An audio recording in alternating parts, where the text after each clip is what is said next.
1945. Istilah NKRI merujuk pada Undang-Undang 1945 Pasal 1 Ayat 1. Pasca disahkannya Undang-Undang Nomor 29 Tahun 2022, Indonesia resmi memiliki 38 provinsi yang merupakan pemekaran dari Pulau Papua.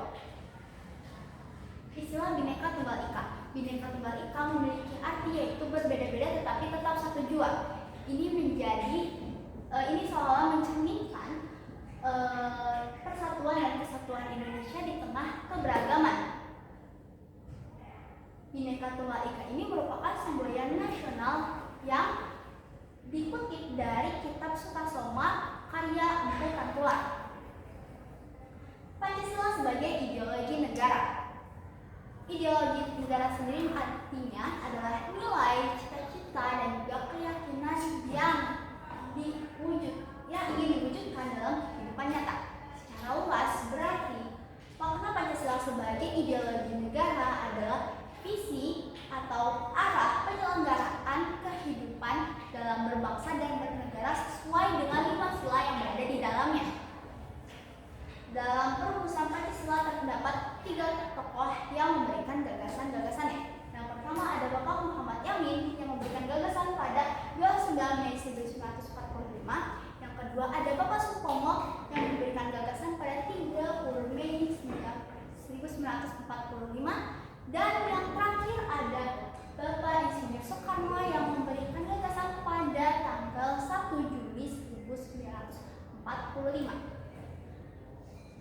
Contoh penerapan Pancasila. Pancasila pertama yaitu ketuhanan yang Maha Esa.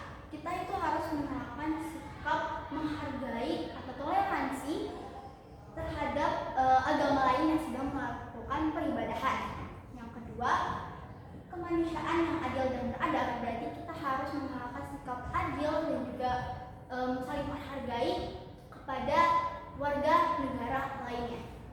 Yang ketiga, persatuan Indonesia, yaitu dengan menciptakan suasana saling tolong-menolong di balik segala perbedaan yang ada sehingga terciptalah persatuan dan kesatuan Indonesia.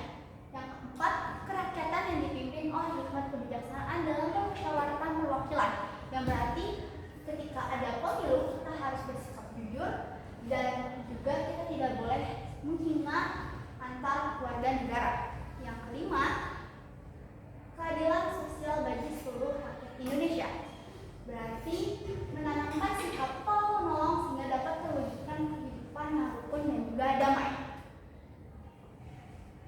Tantangan dan upaya menjaga kelestarian Pancasila. Di sini saya membagi tantangan menjadi 3, yaitu adalah munculnya sikap individualis dalam diri kita akibat globalisasi. Yang kedua, lahirnya ideologi baru. Yang ketiga, korupsi dalam berbagai lini kehidupan.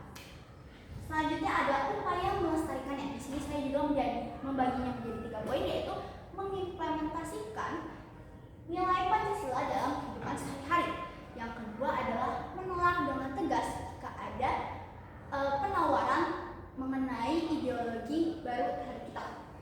Yang ketiga ada melakukan penguatan dalam sistem pendidikan.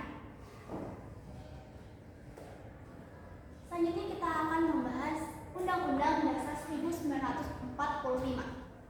Undang-Undang Dasar 1945 disahkan sebagai konstitusi tertulis melalui sidang PKI pada tanggal 18 Agustus 1945, yang berarti bertepatan dengan sehari setelah dibacakannya teks proklamasi. Penyusunan Undang-Undang 1945 ini berasal dari Jepang yang mengingkari janjinya untuk memberikan kemerdekaan bagi bangsa Indonesia. Untuk strukturnya sendiri, sebelum diamandemen, Undang-Undang Dasar itu memiliki 3 struktur. Yang pertama ada pembukaan, batang tubuh, dan juga penjelasan. Tapi setelah diamandemen, strukturnya hanya menjadi 2, yaitu pembukaan dan juga pasal-pasalnya saja.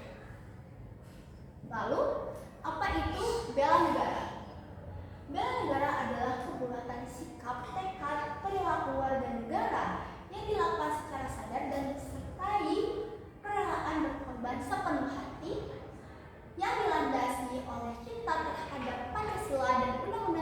1945 untuk menjaga dan merawat keberlangsungan hidup berbangsa dan juga bernegara. Bentuk bela negara itu bermacam-macam.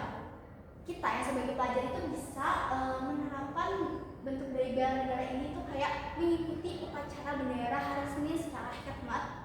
Yang kedua, mengikuti pendidikan kewarganegaraan secara bersungguh-sungguh. Yang ketiga, menciptakan suasana rukun, damai, dan aman di lingkungan sekolah. Yang keempat, mematuhi peraturan sekolah yang berlaku. Dan yang kelima, selalu mengimplementasikan sila-sila dari Pancasila. Kesimpulannya adalah persatuan dan kesatuan merupakan kunci suatu negara itu bisa membangun terbangunnya satu negara itu. Tanpa adanya rasa tanggung jawab dan kesadaran dalam diri kita masing-masing, negara itu akan dengan mudah goyah jika ada ancaman baik di dalam maupun luar negeri. Terima kasih, sekian yang bisa saya sampaikan. Wassalamualaikum warahmatullahi wabarakatuh.